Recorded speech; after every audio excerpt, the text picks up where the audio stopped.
Durão Barroso assume que Irlanda e Portugal podem ser recompensados pela performance que têm demonstrado nos programas de ajustamento. O Presidente da Comissão Europeia admite que o tema está a ser estudado e vai ser levado à próxima reunião do Eurogrupo. Conversations are going on those issues regarding Ireland and Portugal, in fact. Yeah. For the next Eurogroup meeting, the Commission, as you know, has been always arguing for rewards to those who are the good performers in terms of the programs that demand a lot of efforts in the short term. We are seeing in the Irish case that the efforts in the short term can produce good results, and some of them we have already seen them in Ireland. Ireland is already positive in terms of growth.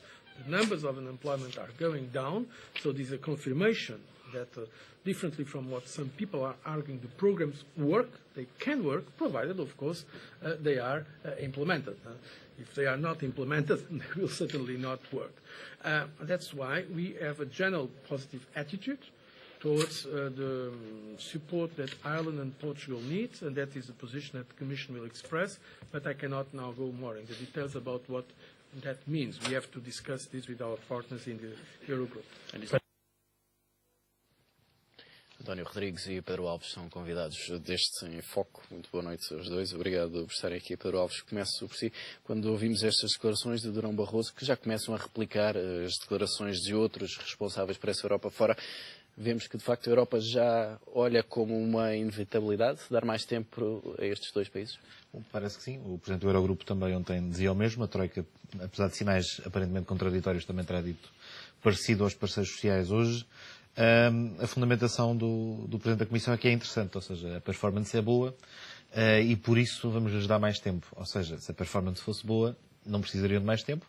E, em segundo lugar, também, olhando para os dados dessa performance, ou que eventualmente a revelam, também é preciso uma dose de imaginação simpática para ver bons resultados, porque os números do desemprego aumentaram, as receitas têm caído, a despesa não tem diminuído de forma tão significativa quanto estava nas previsões. Temos, de facto, uma manutenção de um risco de incumprimento das metas do déficit.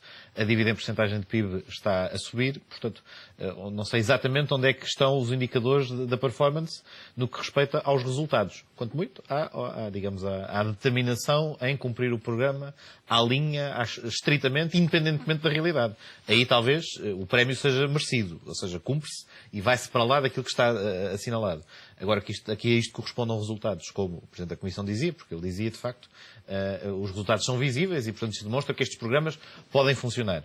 Mas o que os dados em Portugal, pelo menos, o caso irlandês não é o mesmo, mas os dados em Portugal têm revelado é uma evolução não tão grave, mas parecida com a da Grécia, em que as medidas e o seu conjunto, no fundo, o cocktail quase explosivo da sua soma num prazo tão curto, tem demonstrado é que o impacto na economia é particularmente devastador e, portanto, é necessário repensar os objetivos e, portanto, mas não será um prémio. Ou seja, é apresentado como um prémio para também poder ser justificável e também, eventualmente, poder ser vendido a eleitorado que normalmente é cético em relação a estas possibilidades de dar mais tempo ou mais possibilidades ao Sul.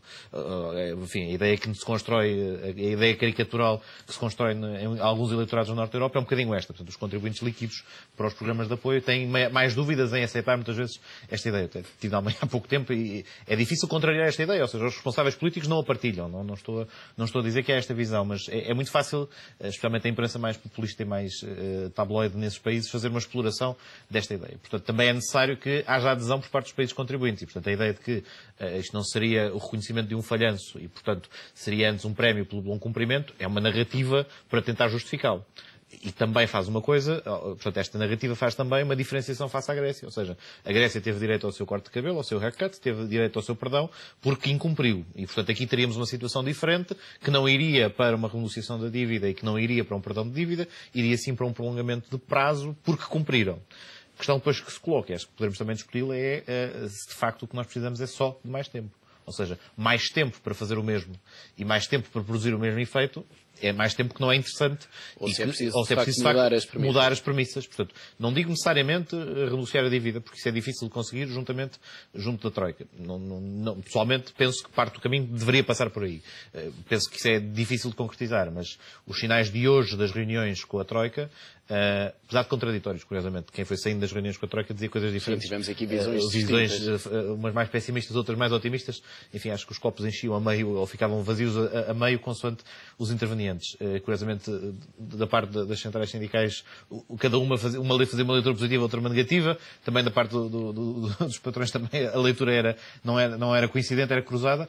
Mas, de facto, há uma margem para se mexer alguns. Aparentemente, pelo menos isso torna-se claro. Agora, tem que se ver-se com a dimensão, com a intensidade necessária para nos recolocar num ritmo de crescimento, que é o que tem faltado e que tem dado estes maus resultados, apesar do otimismo do Presidente da Comissão.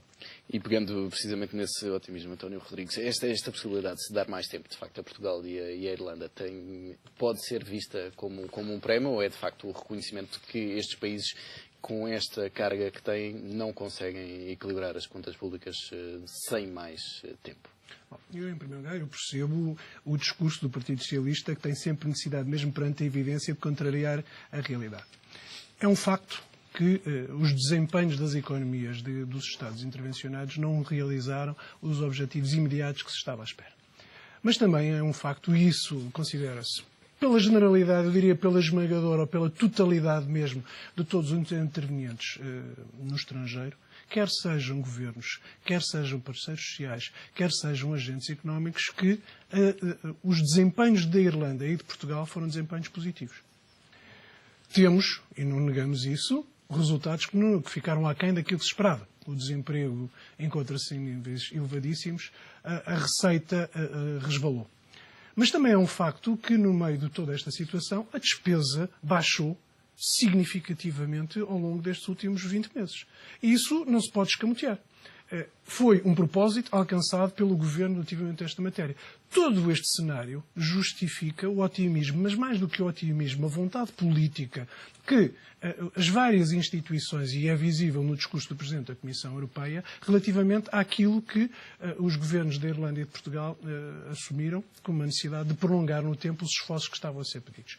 E isto acontece, basicamente, por 3 ordens de fatores. Primeiro, ao contrário daquilo que aconteceu noutro governo e noutros governos da Europa, que nem sequer neste momento até podem estar em acordo de assistência técnica, não são capazes de assumir com a veemência e com a positividade aquilo que era necessário fazer junto às suas próprias economias, que era emagrecer, resolver um conjunto de problemas que se foram acumulando ao longo dos anos e reformar significativamente, mais até do que reformar, reestruturar a forma de se organizar. Isto foi feito, foi assumido conjuntamente em todo o arco governativo, e é importante sempre dizer isso porque hoje há muito a tentação do Partido Socialista de tentar fugir a esta responsabilidade. O Partido Socialista esteve na gênese disto, mas também é verdade que os partidos da atual maioria apoiaram essa solução, não por concordassem ou desconcordassem, mas porque era necessário, naquele momento, tomar aquele tipo de atitude, era necessário tomar aquele tipo de compromisso, e foi isso que fizeram. Assumiram, realizaram e têm vindo a cumprir. De uma forma diferente, de uma forma questionável, sem muitas vezes os resultados que todos nós pretendíamos relativamente a isto. Mas tudo isto é o pano de fundo para que hoje se diga: estes países cumpriram. E eu rejeito liminarmente essa expressão dos países do Sul.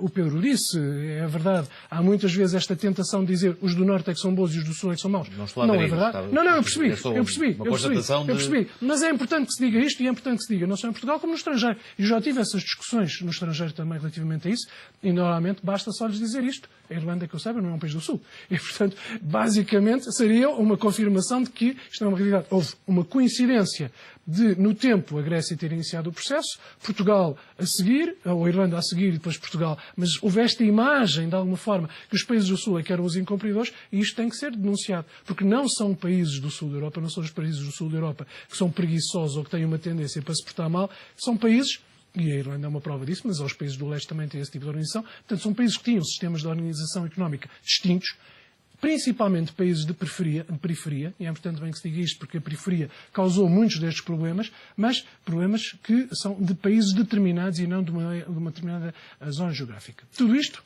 para responder à sua pergunta Para inicial, que contextualizar. é todas as instituições, e o Presidente da Comissão Europeia o disse, e julgo que a Troika vai dizer. Também é importante também dizer isto. Nós temos ouvido muitas intervenções e muitas leituras de intervenções de vários intervenientes. Hoje é porque é uma carta da Sra. Lagarde, ontem porque era uma posição do Banco Central Europeu, do Sr. Draghi, hoje porque é a posição do Presidente da Comissão Europeia. Demasiada gente fala e demasiadas interpretações fazem, e o que importa são as decisões. Ora, a decisão do Eurogrupo vai ser segunda-feira. Julgo eu, pelo menos é essa que está convencionada, que será na segunda-feira que vai apreciar esse tipo de situação. E o que o Presidente da Comissão Europeia veio dizer é, ali, na sede do Eurogrupo, portanto, na segunda-feira, junto aos Ministros das Finanças dos vários Estados da zona euro, é que se vai tomar essa decisão. E vai-se tomar a decisão porque estes países não só demonstraram que merecem, mas porque estes países também foram afetados pelo seu desempenho, muitas vezes até por fatores externos, ou porque partes do que foi convencionado não se encontravam corretamente objetivados. E, obviamente, que isso conduz a que haja estas divergências, quer relativamente à receita fiscal, quer relativamente ao controle de toda a despesa, não a despesa pública, mas, por exemplo, a despesa social, que foi o que fez aumentar também em grande parte a despesa do Estado, que levaram a que, em determinado momento, se tivessem verificado desvios. Mas por isso é que o programa também foi sendo adaptado ao longo destes 20 meses, de forma a que pudéssemos chegar a este ponto, precisamente a este ponto, precisamente da sétima avaliação, que é aquela que decide determinantemente os últimos apoios financeiros no quadro do acordo de assistência técnica, que pudéssemos ter uma nova visão, uma nova perspectiva e pedir o mais tempo. Vamos E o mais supor tempo que se confirma esse mais tempo, não só para a correção do déficit, mas sobretudo mais tempo para se pagar os empréstimos. Pegando aqui no tópico que o Pedro Alves já tinha levantado, o que é que Portugal pode fazer com esse tempo extra, com essa margem extra? Pode, de alguma forma, suavizar aquilo que têm sido as medidas obrigatórias em nome do rigor que têm sido tomadas para cumprir precisamente esse acordo e precisamente para podermos estar agora nesta situação e dizer que nós cumprimos e, portanto, somos credores de toda a credibilidade e toda a confiança das entidades internacionais e, portanto, podemos prolongar no tempo o ajustamento relativamente àquilo que foi assumido inicialmente no próprio acordo. Quando hoje se fala nos cortes que são necessários tomar e que se falavam relativamente a 2014, o que estamos a dizer é os cortes que se pensavam realizar até 2014 e que estavam contratualizados podem ser estendidos no tempo. Portanto, no fundo, suavizamos as medidas e podemos tornar a economia mais funcional, mais capaz e mais realizadora. De forma a podermos combater relativamente aquilo que é o relevante. Isto não quer dizer que não vamos continuar a trabalhar para diminuir a despesa pública, que vamos tentar diminuir as despesas sociais, principalmente do ponto de vista de diminuição do desemprego. Gostaríamos muito que ela não atingisse as metas que agora estão previstas ou estão ponderadas, que podem vir a ultrapassar os 17%, e que temos a possibilidade agora, nesse quadro, de tomar as medidas que sejam mais simples para os portugueses, para que os portugueses possam passar a também acreditar e ajustar. Só terminar dizendo isto. O que é importante é que os portugueses têm demonstrado ao longo destes 20 anos uma capacidade de resistência hercúlea relativamente àquilo que foi assumido fazer-se. Não é nada contra ninguém, mas é a favor de todo um país. E o que agora se está a dizer é, vamos também convocar os portugueses para aquilo que é necessário nos próximos meses, que é demonstrando que valeu a pena, mas também não lhes exigindo mais sacrifícios relativamente ao tempo que aí vem. Mas eu acho que é aí que reside o contraditório dessa argumentação, isto é, porque das duas uma, ou de facto a estratégia que estávamos a seguir até agora era uma estratégia ótima e ela teria produzido resultados e teria permitido funcionar, ou efetivamente a estratégia não funcionou. Porque, alternativamente, o que parece que é, em certa medida, esta narrativa de que, bom, ganhámos a credibilidade para fazer face aos desafios e ter mais tempo, quase parece que todo o caminho até agora, mais do que uma estratégia para cumprir as metas do déficit e baixar a dívida, foi uma estratégia de credibilização em que os portugueses penaram para adquirir um resultado, enfim, este crédito internacional que agora lhe vai permitir ganhar mais tempo. Não é e, isso, na verdade, não é isso, Pedro. Não é isso, Perfeitamente que não é isso. Não é? Precisamente por achar que não é isso, acha que a estratégia falhou. E era isso que devia ser reconhecido, que a lógica de consolidação orçamental seguida pelo Governo esteve na origem de grande parte dos problemas que a economia real está a atravessar. De facto, há mais despesa social que o que dificultou a descida da despesa. Porquê? Também porque houve um aumento de desemprego, que também foi provocado em grande medida por uma retração do consumo e por um arrefecimento da atividade económica que se deveu à sobredosagem do programa. E as expressões diminuíram no último trimestre de tal forma significativa ano passado, não foi por nenhuma razão dessas. Mas cá está. Foi porque a situação económica na própria Europa também mudou. Mas esse é um fator setor ao qual atribuímos uma percentagem que nem sequer é tão significativa Que é quanto isso. relevantíssima. É relevante, mas não é significativa ao ponto Vocês de mesmo, quando confirmar. estavam no governo, Mas, adotavam essa mesma António, política ela de não aumentar as exportações. Mas ela não é mais do que um acelerador de uma estratégia que já estava descontrolada. Isto é, nós, o que ouvimos, por exemplo, os parceiros sociais dizer hoje à Troika, teve tudo a ver com medidas tomadas pelo Governo que tiveram um impacto devastador na economia. O que é que a CCP hoje falava? Da questão do IVA. De que é que falou a CIP de travar, por amor de Deus, os 4 mil milhões, porque isso então seria devastador e arruinaria Não por fomos nós completo. que os contratualizamos. Aparentemente foi, porque segundo também o que a Troika veio dizer quando falou com o GT, foi precisamente que tinha sido a solicitação do Governo português que os 4 mil milhões tinham sido incluídos na 6ª revisão. E, portanto, também esta ideia de que tudo isto é imposto externamente não corresponde àquilo que muitos dos intervenientes, nomeadamente aqueles da Troika, têm vindo a tornar público, ou pelo menos a divulgar nas reuniões que mantém com os parceiros sociais e depois o disseram. E nunca foi desmentido que isto não tenha sido colocado em cima da mesa por própria iniciativa por parte do Ministério das Finanças. Alcançar as metas que estávamos obrigados, não é? 4 mil milhões não corresponde ao cumprimento das metas. Não é com certeza um capricho do Governo cortar 4 mil milhões. Não vou ao ponto de chamar Tal capricho. como É uma obsessão. 14 mil milhões que o Governo cortou anteriormente também não era um capricho. É uma obsessão. Não é uma obsessão. É uma necessidade do Não é uma país. necessidade. Seguramente que é uma necessidade. Se fosse uma Se aumentamos a despesa, continuamos a aumentar o absoluta e déficit. incontornável, o Governo não teria recuado a estratégia porque a estratégia era boa. Agora, o que é facto é que, perante estes factos, perante estes dados e perante este reconhecimento que tem que ser introduzido mais tempo, o que há é um reconhecimento de que não funcionou e que todos os sacrifícios que foram feitos não produziram nenhum resultado positivo nos indicadores macroeconómicos. É verdade. Porque não se trata apenas de não termos conseguido... E depois já agora, e quanto ao déficit orçamental, também diga-se passagem, e que citava o próprio Ministro das Finanças, em que é que grande parte da estratégia de consolidação orçamental, até a partir de certa altura, acabou por assentar num brutal aumento da carga fiscal e num corte cego dos salários, que não traduz aquilo que o António há bocadinho descrevia, que era a necessidade dos países da periferia emagrecerem e reformarem. Bom, isto não corresponde, isto que foi o essencial do programa de consolidação financeira apresentado pelo Governo nos 2 orçamentos para 2012 e para 2013, é uma combinação, no essencial, de um brutal aumento de impostos com um corte cego nos vencimentos da Mas, população. Pedro Alves, Os vencimentos eram só 2 mil milhões. se confirmar esta questão se confirmar este cenário de mais tempo para Portugal eventualmente fazer esta reforma do Estado e este corte dos 4 mil milhões de euros, o PS pode novamente estar envolvido neste processo de discussão da reforma do Estado? Eu acho que o Partido Socialista nunca disse que não a nenhum dos aspectos que são importantes. No que diz respeito à reforma do Estado, no qual, aliás, no passado o PS já mostrou, enfim, basta recordar que a reforma estruturante da Segurança Social que se fez foi o penúltimo governo do PS que o fez. Na área da reforma administrativa, enfim, o PS nunca virou as costas à reforma do Estado, longe disso.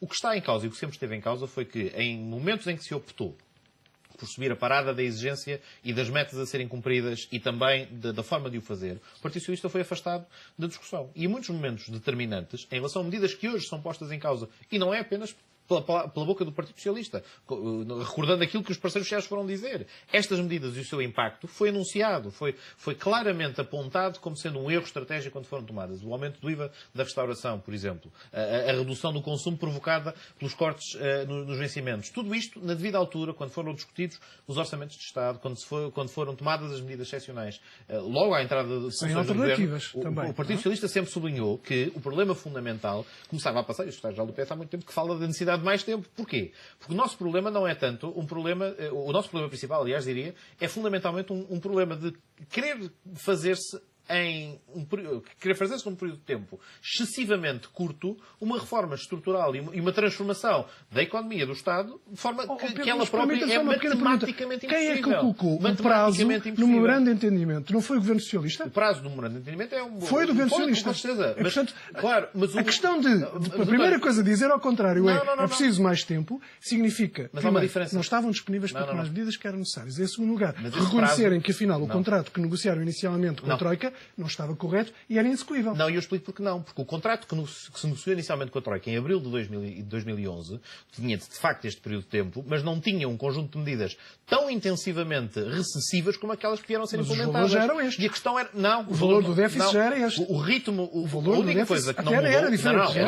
Era bem mais era outro rigoroso. Era mais rigoroso ainda. Já por 2 vezes já tivemos... Aliás, nós mais tempo, já vamos no segundo período mais tempo, porque a meta do déficit passado foi incumprida e já passou para o ano seguinte. Mas a questão era que o conjunto das medidas que constava da versão inicial do memorando, portanto, nós vamos para a 7ª, estamos a falar da versão 0. Portanto, a versão base do memorando de entendimento, de facto, previa este prazo, e o próprio Governo tinha perfeita noção, e isso foi dito várias vezes, que havia um risco recessivo muito significativo associado àquelas medidas, e que, por isso mesmo, aquela era a dosagem. E mesmo aquela dosagem, havia, com algum ceticismo, algumas pessoas até entendiam que era excessivamente otimista achar que naquela redação ela podia ser cumprida, mas também sabia que iria haver avaliações sucessivas. Agora, o que foi errado desde o início, na forma como o atual Governo abordou o problema, foi que na sua relação com a Troika nunca olhou para o memorando como devendo ser flexibilizado para dar mais espaço à economia crescer e ter menos medidas recessivas, olhou sempre da perspectiva de vamos acelerar a dose para cumprir mais depressa. E isso sim é que se revelou destrutivo da estratégia do memorando, que ela em si mesma já tinha o risco de uma recessão e essa recessão confirmou-se com a adoção das medidas na forma como elas foram adotadas. Por isso é que, a partir de certa altura, de facto, e hoje confrontados com estes factos, o que nós perguntamos era, tudo isto podia ter sido evitado, ou seja, poderíamos ter evitado destruir grande parte da economia, com a intensidade e na forma como ela foi devastada por muitas destas medidas. E, portanto, se tivéssemos adotado mais cedo esta estratégia, se tivéssemos, antes de ter tomado grande parte destas medidas, optado por dizer assim não vamos crescer, e sem crescer não conseguimos nem reduzir o déficit, nem pagar a dívida, eventualmente tínhamos evitado estar à beirinha, ou, eventualmente, já mesmo dentro da espiral recessiva, do qual é muito mais difícil agora sairmos. Mas haveria essa abertura por parte dos parceiros europeus já há 1 ou 2 anos para há um ano. No início não, mas há um ano pelo menos. A questão, apesar de tudo, tem que se colocar no ponto de a estratégia do governo não ter sido essa. Não é isso. Essa hipótese nem sequer. Não é isso. Essa hipótese nem sequer foi colocada. Não é falaciosa. Não. Da perspectiva do governo português, a abordagem do governo devia ser: nós estamos na posse de determinados dados que nos revelam que não vamos conseguir cumprir os mas lá está. Eu estou-me a colocar na pele do governo, que foi ele próprio o acelerador da crise na medida em que tomou estas medidas. Portanto, naturalmente, teria que estar a colocar num papel esquizofrénico de alguém que tomou as medidas para acelerar, mas depois, simultaneamente, vem pedir para abrandar. O que um governo português diferente poderia ter feito era, antes de necessariamente ter tomado medidas mais recessivas e propondo uma alternativa que passava por maior realismo na análise destes problemas, especialmente a partir do momento em que as dificuldades continuaram a alargar aos nossos vizinhos. A partir do momento em que Espanha, a partir do momento em que a crise se alarga à Espanha, a partir do momento em que um dos nossos principais parceiros económicos também se encontra numa situação de ampla dificuldade, os próprios pressupostos macroeconómicos nacionais e europeus que o condicionam mudaram completamente. E não reconhecer isto na devida altura, naturalmente depois condiciona o resto da discussão. Uma coisa é reconhecer isso na devida altura, mas e outra coisa é ter um momento ideal para poder agir. Mas o momento ideal não é que a economia está destruída. O Partido Socialista, nesta situação, agiu, e o secretário-geral do Partido Socialista agiu em toda esta situação com a história do Pedro e o Lobo. Desde outubro ou setembro de 2011, quando ele tomou posse como secretário-geral do Partido Socialista, ele passou a assumir: é preciso mais tempo, é preciso mais tempo, é preciso mais tempo, é preciso mais dinheiro.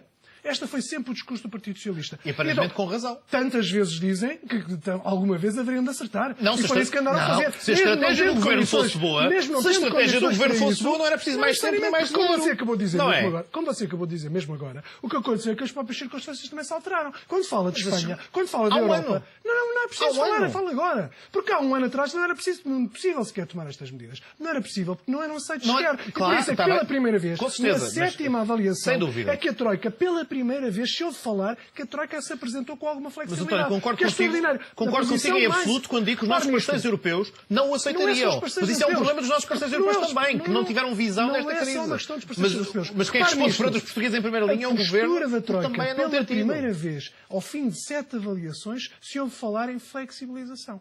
Que é extraordinário. O que acontece? Porque a própria Troika reconhece agora que é possível fazer-se de forma diferente. Que agora é possível ouvir os parceiros sociais e atender àquilo que está a ser dito e acompanhar o governo naquilo que o governo chegou.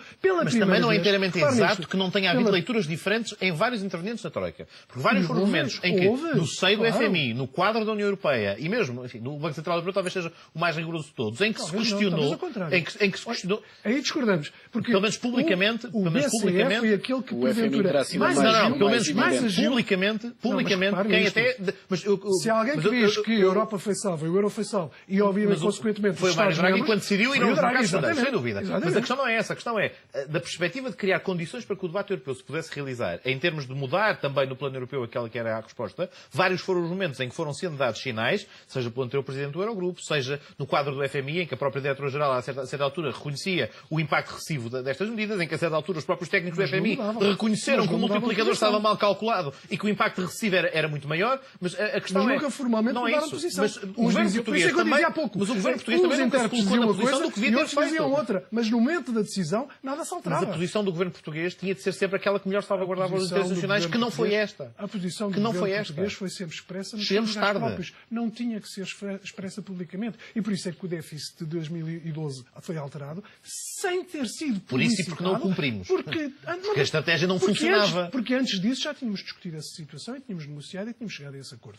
E não precisámos de vir para a praça pública discutir a situação, fizemos seriamente e com serenidade dentro dos espaços próprios. António Rodrigues, Pedro Alves, infelizmente não essa conversa. Agradeço a vossa presença. Obrigado. Este Enfoque termina aqui e estará de regresso amanhã às 6h30.